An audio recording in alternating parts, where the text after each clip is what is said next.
ہے وَمِنَ النَّاسِ مَنْ يَشْتَرِي لَهْوَ الْحَدِيثِ لِيُضِلَّ عَنْ سَبِيلِ اللَّهِ بِغَيْرِ عِلْمٍ وَيَتَّخِذَهُ هُزُوًا۔ بیہودہ لٹریچر،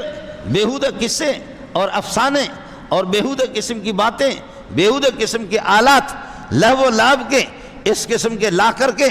اللہ آپ کا بھلا کری ہے کہ لوگوں میں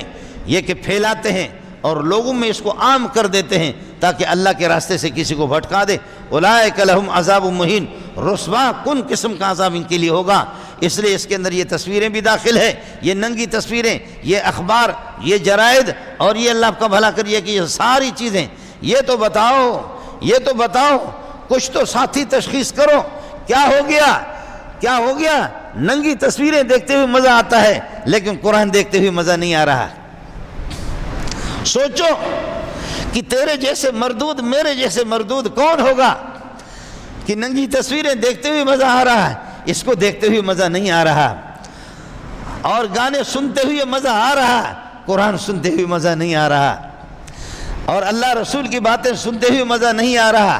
سوچو تو صحیح، یہ کیا ہے؟ وَقَدْ نَزَّلَ عَلَيْكُمْ فِي الْكِتَابِ، اللہ نے تمہاری کتاب کے اندر یہ بات اتار دی ہے، ان اذا سمعتم آیات اللہ یکفر بہا، جب میرے آیت کا انکار کیا جائے، وَيُسْتَهْزَوْا بِهَا، اور ان کا مذاق اڑایا جائے، فَلَا تَقْعُدُوا مَعَهُمْ، جو لوگ قرآن کا مذاق اڑائیں، حدیثوں کا مذاق اڑائیں، گانا ان کا مشغلہ ہو اور طبلے ان کے مشغلہ ہو،